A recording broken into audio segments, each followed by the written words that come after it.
O plenário da Câmara dos Deputados, voltando aqui agora para a política, vai que segurança política, vamos mudando. O plenário da Câmara dos Deputados já poderia ter votado.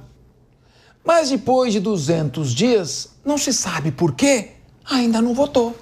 O processo de cassação do deputado Chiquim, o Chiquim Brazão. O Chiquim Brazão foi preso, acusado do assassinato da vereadora Marielle Franco. A última movimentação do processo na casa foi a aprovação pelo Conselho de Ética do pedido de cassação de Brazão em 28 de agosto de 2024. Mas o caso nunca foi pautado em plenário. O atual presidente da casa, Hugo Mota, ainda não se posicionou sobre a questão. O deputado está preso desde março de 2024, mas mantém 24 assessores ativos. A verba mensal de gabinete bateu R$124 mil no ano passado. Neste mês, o assassinato de Marielle completou 7 anos. Comentário rápido aí de cada um, por favor. Meu querido Paulo Loyola, o que está acontecendo na sua avaliação? Por que está parado o pedido de cassação do deputado Chiquinho Brazão? Alguma dúvida quanto ao mérito ou é acordo político? Não. Tem informação? Não me parece haver dúvidas em relação ao mérito. O que a gente sabe, e aí falo mais uma vez a partir desse lugar do Rio de Janeiro, né? A família Brazão, uma família extremamente poderosa no Rio de Janeiro. Inclusive, havia pessoas da família que estavam ligadas à prefeitura, ligadas ao governo do estado, ocupando máquina pública durante ali toda a investigação, quando inclusive uma boa parte do mundo político já sabia que havia ali essa conexão. A grande questão, Capês, é que, e digo isso muito respeitosamente aqui com o Palumbo na mesa, a classe política ela se defende, né? Quando o governo federal lançou um pedido para limitar a questão das emendas, a Câmara Federal foi lá e votou contra o governo, a favor das emendas, a favor de 50 bilhões de reais sendo gastado aí com pouquíssima transparência. Quando o governo orientou a limitação dos supersalários, mais uma vez a classe política se mobiliza, vota contra o governo, vota contra o equilíbrio das contas públicas que preocupa tanto todos aqui desta mesa e vota a favor da manutenção dos supersalários. Então, o que a gente vê é nada de novo e, repito, não estou generalizando este processo aqui. Seria absolutamente injusto generalizar esse processo, como eu acho injusta a generalização que foi feita em relação às equipes de direitos humanos, porque eu conheço o trabalho, por exemplo, que foi feito à frente da Alerj pelo deputado, ex-deputado Marcelo Freixo, que acolhia todos os policiais que tinham, as famílias dos policiais que faleceram em operação ou mesmo fora dela, fazendo um tipo de acolhimento extremamente importante para as famílias desses policiais. Então, quero dizer que também acho ruim essa generalização sem a gente apontar que existem bons casos relacionados a isso. Então, eu acho que a gente tem que olhar para isso de uma maneira que é a classe política, infelizmente, mais uma vez, se defendendo. Meu querido Ricardo Rous, você sabe que o deputado federal, desde a sua diplomação, assim como o senador, ele é julgado perante o Supremo Tribunal Federal e ele só pode ser preso em flagrante de crime inafiançável. O Brazão não estava em flagrante quando foi preso, mas tudo bem, não é isso que eu estou falando. Mas a Câmara já votou. Por 227 votos a favor, ratificou a prisão do Brazão e autorizou o prosseguimento do processo criminal contra ele. Ora, se já disse a Câmara, no entendimento dela, ele tem que ficar preso. Se no entendimento dela ele tem que ser processado, qual a incoerência de cassar o mandato de quem já está preso e processado por autorização da própria Câmara? É espírito de corpo? Ah, certamente, Capês. Isso aí é um autocorporativismo imenso, porque além dele não ter sido cassado, já vai para 200 dias, ele recebe o salário normalmente. Estamos falando de já deve ter passado aí pelos 200 dias de muito próximo de R$1 milhão.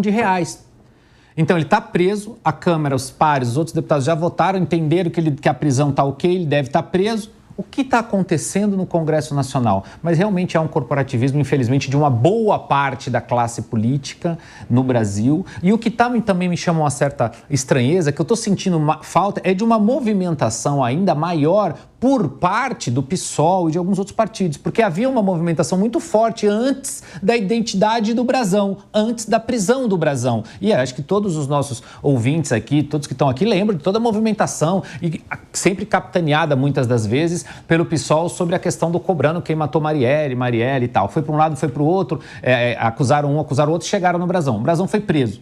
Já faz mais de 200 dias que ele continua sendo deputado federal no Brasil, uma vergonha para todos nós brasileiros que estamos pagando o salário do cara que está preso, literalmente preso, mas a gente não vê uma forte movimentação de repente. Tem que ter essa manifestação ali na frente, dentro do plenário, ali do lado de fora no Salão Verde, na frente do Congresso, pedindo para que se casse o mandato do cara que está sendo acusado de estar preso por ter mandado matar Marielle Franco. Muito bem.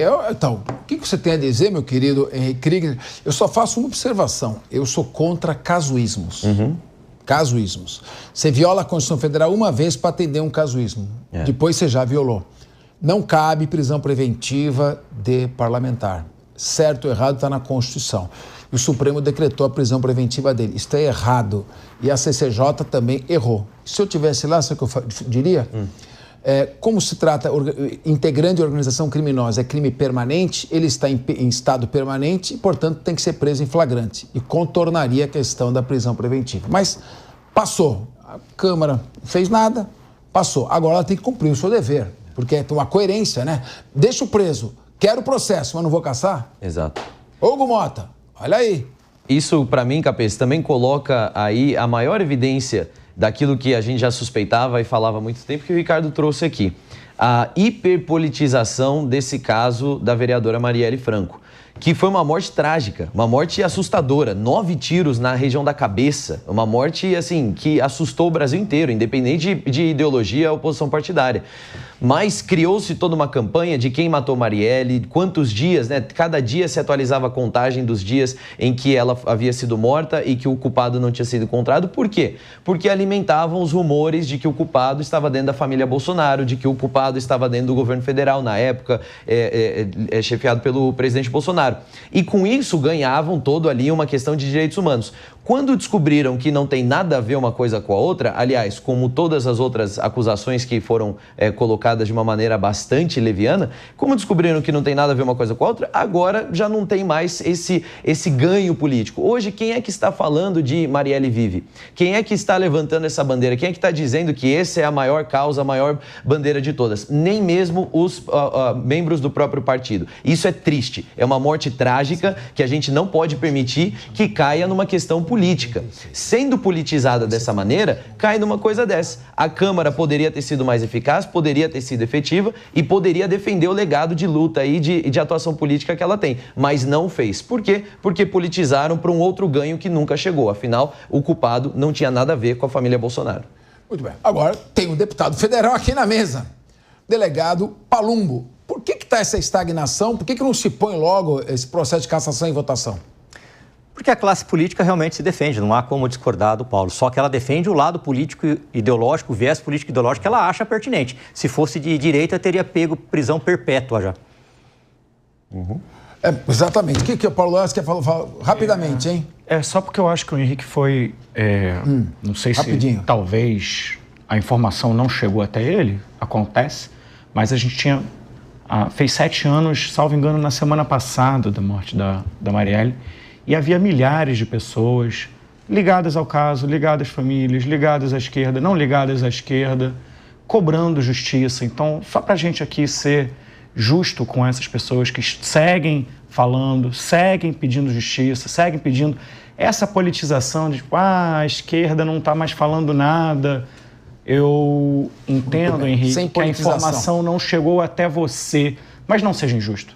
Muito mas se chegava aí, antes, rapidinho. desculpa, mas se chegava antes e não chega agora, concorda que houve uma mudança e a mudança não veio de mim. Discordo. E eu estou morando no mesmo endereço, com acesso aos mesmos canais de informação. Eu discordo. De repente, os jornalistas que faziam a contagem agora pararam de fazer. Pode não Aqueles que faziam defesa pararam de fazer. Não faz com que as na pessoas imprensa, os próprios parlamentares. Menos. Onde é que estão os parlamentares da esquerda? 30% Muito bem. Paulo e de esquerda. Cadê eles ali? Eu chamo a palavra para mim.